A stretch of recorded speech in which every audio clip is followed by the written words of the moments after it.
특히 이 배구 메달은 획득하지 못했지만 경기 보는 게 두려워서 저는 아직도 경기를 보게 되면 막 눈물이 나요. 우리 핸드볼은 정치인이 진짜 어려워요. 저도 네거티브가 상당히 많았어요. 그런데 운동선수가 참 행복했다. 의원님 안녕하세요. 안녕하세요. 국회의원 당선되신 지 어느덧 1년이 좀 지났습니다. 네. 벌써 그렇게 되었나요? 화제 당선인으로 주목도 많이 받으셨고 대한민국을 대표하는 스포츠 스타에서 국회의원으로 지난 1년 우선 또 어떠셨는지요? 40년 가까이 운동을 하면서 네.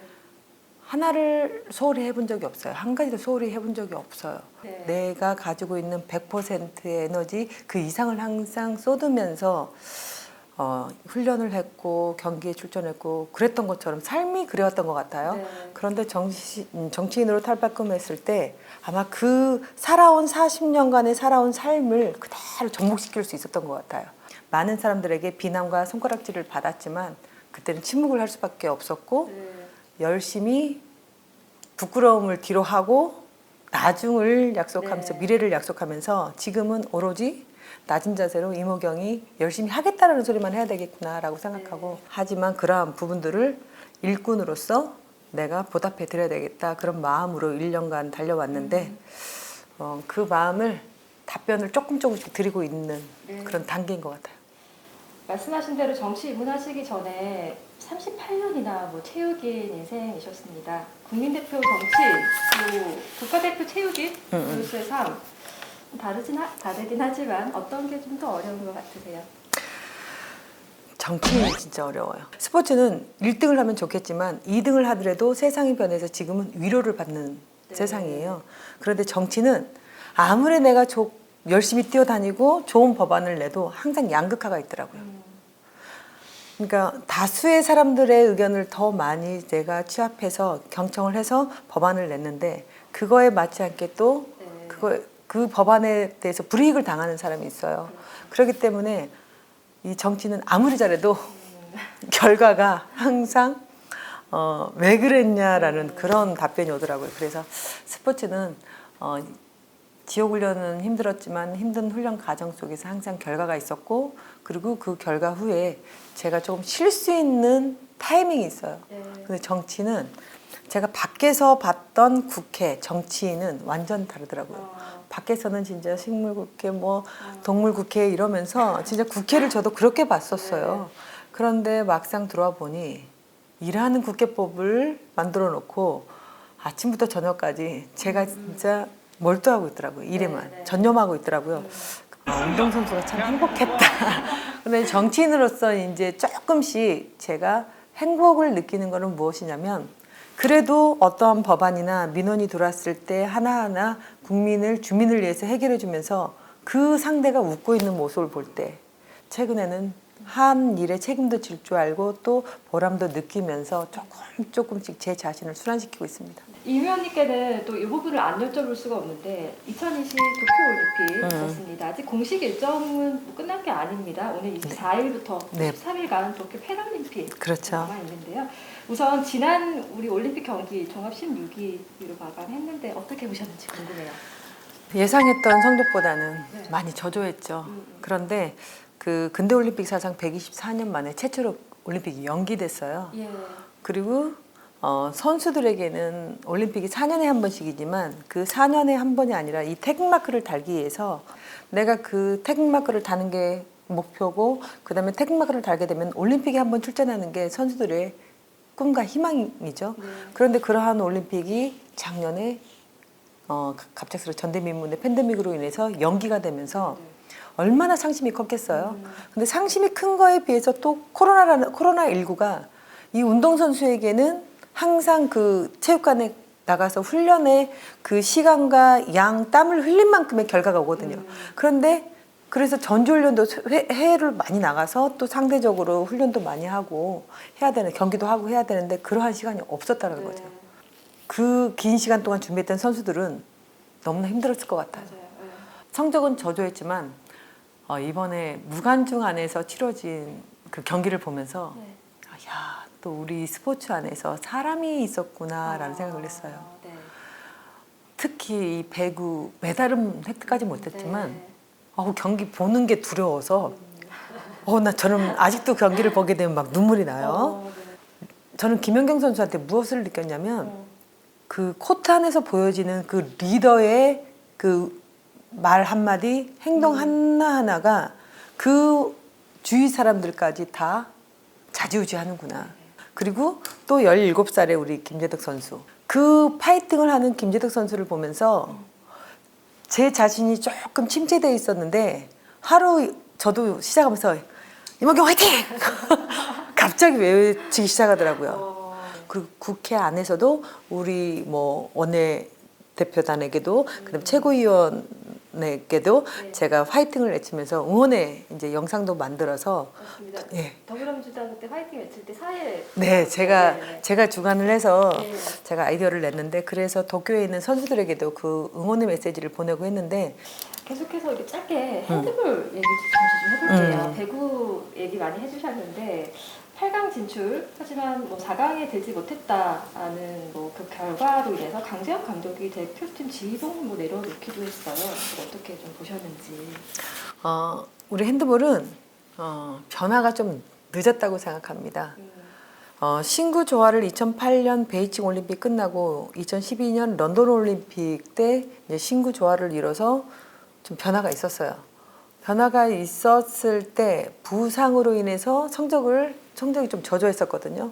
그러면서 2016년 리우 올림픽에서도 최상의 면발을 구성하는가 했는데 2012년에 신구 조화가 이루어졌으면 그게 쭉 이어가야 되는데 네. 다시 역으로 과거로 돌아왔다라는 거죠. 네. 우리 여자 핸드볼이 이 코트 안에 리더가 없다라는 거. 코트 안에서 리더가 있어야 돼요.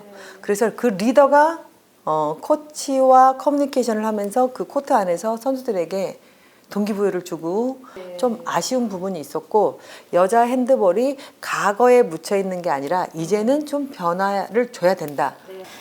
원래 이제 개인 자격으로 문체위 소속 위원들께서 도쿄를 방문해서 선수들을 원래 격려하기로 했었는데 당일 취소가 됐었죠. 그때 상황은 좀 어땠나요? 그 독도 지표 문제로 인해서 많이 시끄러웠죠. 네. 뭐 보이콧을 하자 막 이런 말을 들었을 때는 정치적으로 그런 말을 했을 때는 마음이 아팠죠. 선수 입장, 지도자들 입장, 준비를 했던 사람들을 한 번이라도 생각한다라면 보이콧이라는 말은 쉽게 나와서는 안 되거든요. 네. 그래서 선수들은 정상적으로 훈련을 하고 출전을 할 수 있게 발판을 마련해 주는 게 우리 정치인들이 해야 될 역할이고 또한 한일 관계 문제, 독도 지표 문제 이러한 부분들은 외교적으로나 또 대한체육회 IOC를 통해서 저희가 또 풀어나갈 수 있는 대안을 만들어내야 되는 게 먼저였는데 이게 거꾸로 나왔었죠. 그래서 올림픽이 끝나질 않았어요. 하지만 독도 지표 문제, 우길기에 관련된 메달 이런 부분에 있어서 일본은 세계적으로나 대한민국에 공적인 사과가 있어야 된다고 보고 IOC 또한 이번 패럴림픽 끝나고 나면 공식적인 저는 사과가 좀 있어야 된다고 봅니다. 24일부터 열릴 도쿄 패럴림픽에도 관심 많이 가져주시면 좋겠습니다. 다른 이슈로 넘어가 볼게요, 위원님. 최근에 발의하신 법안을 보니까 병역법 일부 개정 법률안 대표 발의하셨습니다. 네. 지난해 있었던 법률에 좀 연장선에 있는 것 같은데 어떤 내용인지부터 소개해 주시죠. 지난해 말에는 국회에서 대중문화 예술 분야 우수자를 입영 연기 대상자에 추가하는 병역법 개정안을 통과시켰어요. 저도 그 안에서 동참을 했고 그런데 이후 국방부에서 시행령의 세부 자격을 상훈법에 대한 따른 문화훈장 포장 수훈자로 한정한 바가 있어요. 이게 무엇이냐면 이게 문제가 좀 있더라고요. 사각지대가 있는 부분이에요. 정부 포상 업무 지침에 따르면 문화훈장 및 포장 수훈을 받을 수 있는 조건이 있는데 15년 이상 그 분야에서 활동한 사람을 대상으로 하는 거예요. 그러면 우리가 아이돌이나 이 K-pop 가수들을 보게 되면 보통 10대에서부터 20대 사이거든요. 그럼 제가 그래서 또 여기에서 또 문화훈장을 혹시 받은 사람들의 연령대를 한번 확인을 해봤더니 67.7세로 나오더라고요. 67.7세? 네, 지금까지 문화훈장을 받은 사람. 그러면 우리 이 BTS나 이 젊은 아이들이 10년 동안 BTS가 활동을 했는데도 20대, 30대는 받을 수 없다라는 거죠. 경영 판정 검사 및 입영 등 연기 대상자를 선정할 때 네. 대중문화예술 분야 우수자의 경우 문화 훈장 및 포장 수훈 여부를 한정하지 않도록 하자는 특례법을 좀 발의를 했습니다. 네. 관심을 많이 모았던 BTS 같은 경우는 문화 훈장이 있었지만 다른 젊은 예술인들에게는 적용하기에는 여전히 현실성이 떨어진다. 이런 시각에서 특별 발의를 하신 거예요. 네네. 문화예술 쪽에도 좀 더 우리 여야가 힘을 합쳐서 반드시 통과시켜줘야 된다고 저는 생각을 네. 합니다. 이런 활동이 많기 때문에 정치권에서도 다양한 이런 입법 활동을 비롯해서 관심이 참 많습니다. 문재인 대통령도 최근에 BTS를 미래 세대와 문화를 위한 대통령 특별사전에 임명했는데요.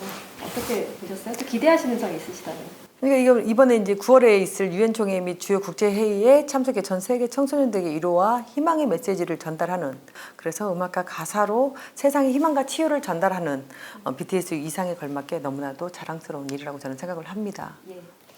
오늘 8월 17일인데요. 묵체위 전체회의가 있습니다. 오전에 다녀오신 거죠? 네. 회의 계속 이어질 거고 8월 임시국회의 핵심 법안입니다. 언론중재법 개정안 처리를 위한 건데 민주당이 25일 본회의에서 이 언론중재법 처리를 강행한다는 입장이지만 언론뿐만 아니라 국민의힘 반발도 많은데 야당에서는 졸속이다라는 표현을 많이 하더라고요. 절대 졸속이 아닙니다. 이 법안은 작년 6월 한 29일부터 1년 이상 올라왔던 법안인데 여야 상임위원장이 누가 되느냐에 따라서 네. 법안 소위를 열지를 않는 거예요. 그래서 1년 가까이 다뤄지지 않은 법이 지금 계속해서 국민의 목소리를 경청해서 우리 이제 더불어민주당이 7월 달부터 더 적극적으로 좀 나선 그런 케이스인데 언론인의 자유를 침범하지는 않습니다. 언론인도 존중을 해주고 또 국민이 또 피해를 받는 그러한 부분에 있어서 지금 심도 있게 계속해서 논의를 하고 있어요. 야당의 대안도 저희가 또 접수해서 같이 논의를 하고 또 언론 노조에도 또 많은 또 얘기를 듣고 그거를 가지고 저희가 대안을 제시하고 있는 상황입니다. 더불어민주당 대선 경선 얘기 좀 해보도록 하겠습니다. 6명의 후보들이 다음 달부터 이제 지역 순회 경선에 들어갑니다. 지금 한창 이제 TV 토론을 거치고 있는데 후보가 네거티브에 대한 좋지 않은 시선들도 있고 당 의원으로서 민주당 대선 경선에 대해서 한마디 해주시죠. 네거티브 없는 경선이 어디 있나요? 네. 당내 네거티브를 통해서 대선 후보가 더욱 탄탄해진다고 저는 좀 보고요. 네. 또 우리 더불어민주당이 그러한 준비 과정에서 사전에 미리 한번 다 짚고 넘어가는 것도 참 좋은 것 같아요. 그래서 저도 이제 초선이지만 작년에 경기 광명갑 후보로 나왔을 때 저도 네거티브가 상당히 많았어요. 네. 그런데 나는 그 상대의 프레임에 말려들지 말자. 내가 공략하고 내가 해야 될 얘기도 많고 만나야 될 사람도 많은데 그 네거티브에 말려들지 말자라는 생각을 참 많이 했었는데 이번에 이제 그 더불어민주당 경선을 보면서 네거티브 그냥 식상하더라고요. 하려면 좀 더 강하게 하지. 그래서 확실하게 이번에 우리 당 경선에서 완전하게 국민에게 확실하게 보여주고 그리고 누가 이제 또 대선 후보로 나올지는 모르겠지만 거기에서는 진짜 국민에게 해줄 수 있는 공약으로만 승부했으면 좋겠다라는 생각을 좀 했었어요. 제가 핸드볼을 38년 동안 하면서 저는 그 안에서 작은 정치를 해왔던 것 같아요. 지금 여기 국회에서는 제가 큰 정치를 하는데 진짜 큰 도움이 많이 되고 있어요. 또 개인적으로 제가 개인적으로 행동하는 2%가 행동하지 않는 98%를 지배할 수 있다. 그런 행동 정치를 좀 하고 싶습니다.